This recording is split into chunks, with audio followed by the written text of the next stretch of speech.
კოლაგენის დალევა არ ნიშნავს, რომ იქნება წარმოქმნილი კოლაგენი.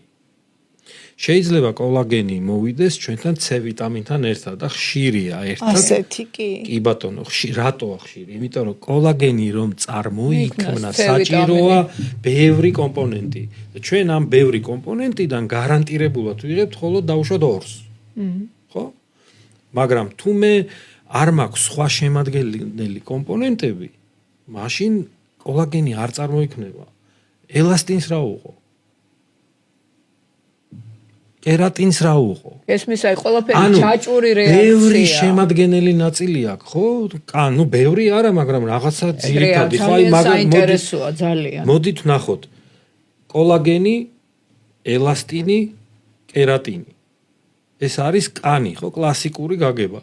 ომეგა-3, რომელიც შრეს ქმნის, ხო? დამცავ შრეს. ხო ესეა. თუ მე ომეგა-3-ს არ ვიღებ, მარტო კოლაგენი თუ დავლიე, ჯანსაღი კანი როგორ წარმომექმნება?